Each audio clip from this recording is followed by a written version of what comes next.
Hi there. In this lecture we see Bobby Fischer playing against Lajos Portish in the 1966 Havana Olympiad, round 6. We see e4 from Fischer, e5, knight f3, knight c6, bishop b5, a6, and now Fischer plays bishop takes c6, and this is actually one of 3 games he actually played the Ruy Lopez exchange variation. So what has he got in mind with this? After d takes, he castles. Knight takes e5 is known to be just equal because of queen d4, and then queen takes e4, and in fact black's slightly better with the bishop pair here. For example, this position, black's got a small edge. So the point is to castle here, not to take on e5.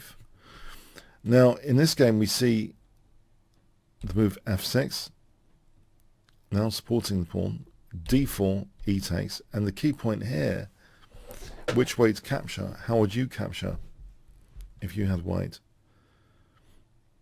Okay, the point is knight takes d4 here, trying to provoke c5. Even though the queens do come off, with c5 black structurally got a liability pawn.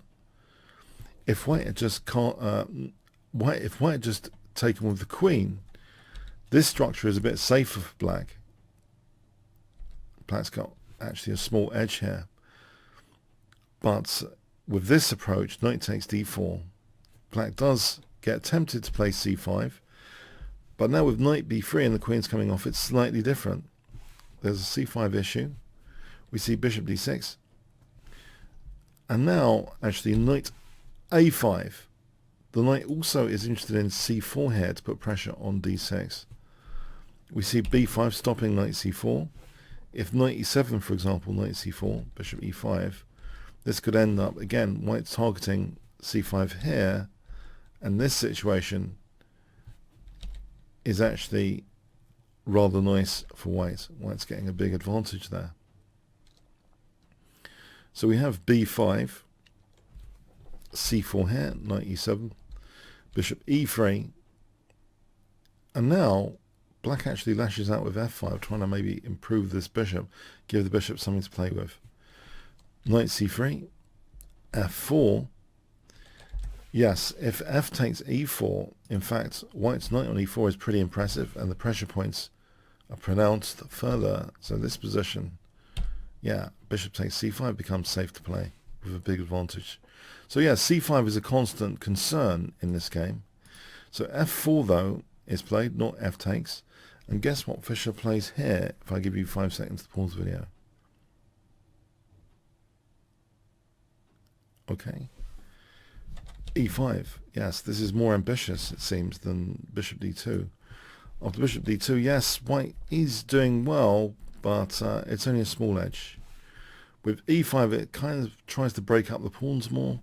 We see bishop takes e5, bishop takes c5. Now, taking out one of the opponent's double pawns, you might think, isn't that a bit silly?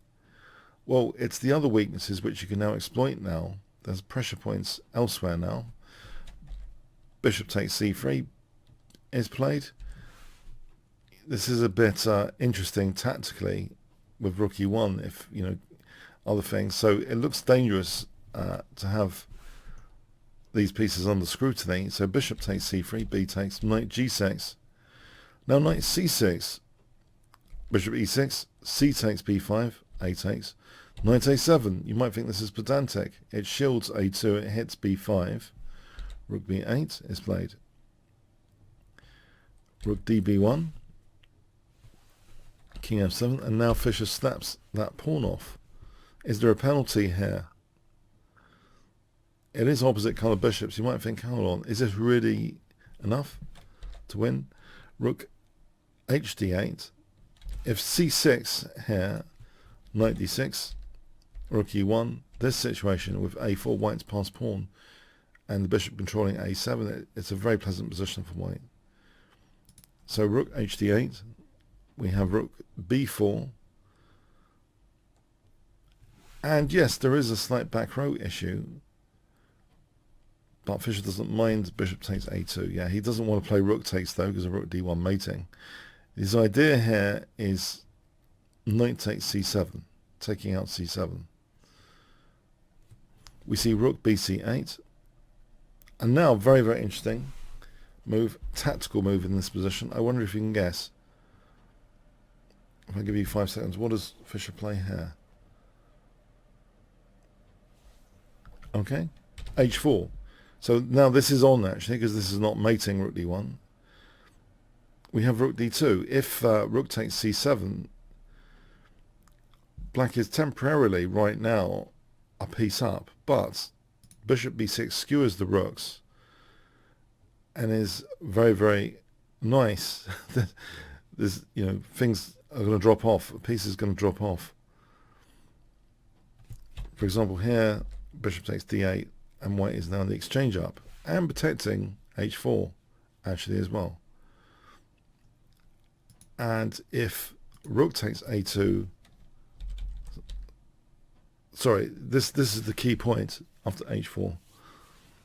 So rook, that's the key, that's the only point being made here, bishop b6, because if rook takes a2, then rook takes c5 and black is a piece up. So that would be a disaster. So the key point here of h4 is this, is if rook takes c7, then bishop b6. Now, yeah, this is just very good for white. Also to consider, knight takes h4 here, by the way. On h4, knight takes h4 immediately. That fouls to rook takes f4 check. The knight's released. f4, and white can just play rook takes here. And then bishop b6 scoops up winning material. A rook up. So yeah, these are very interesting situations after h4 essentially, with this bishop b6 resource and the a2 bishop hanging. So rook d2 was tried, and now we have bishop b6, f3, and now actually the bishop drops back to hit the rook e2, and the knight drops back protecting c3 and protecting knight d6 check. We have rook a8. Now the knight is pushed. Where does it go? It goes actually to e5. Rook f4 check, king e7. Maybe safer, slightly safer was king g8. But even so, on king g8, knight d4 as an example, and knight takes f3, and white stands better, this situation is very pleasant for white. So, but king e7 actually makes things worse. The king gets entwined in some potential mating nets, potentially. So rook d1, rook c8, rook e4, the king's coming up the board. This is not a good sign usually. The king coming up the board, rook d6 check, king f5, rook f4 check, king g5. Yeah, going into the discovered check is not very healthy. Rook takes f3, discovered check, and the game ended here. If rook takes e3, well, that's the exchange up, and this is just horrendous. White can actually play like this and still be the exchange up, absolutely winning. If we look at this again, instead of rook takes e3, what about king takes h5? This walks straight into a mating combination. Check, check, check, and mate. The other way, by the way, is say king h4, then rook d4 check, g3 check, and rook h5 is checkmate. So yeah, the king's been entwined in mating combinations here, mating nets essentially. So we see in this game, Fischer actually has got a weapon, a new weapon, kind of early on, which he can play against Ruy Lopez without knowing tons of different Ruy Lopez variations. So it's an interesting choice, in fact, if we wanted to construct a repertoire, because it's something we can do early on and avoid the wealth of Ruy Lopez variations. So this exchange variation with a vengeance, with the idea of d4, the subtle consideration here for the downside that you're playing on is c5 pawn if they do play for c5.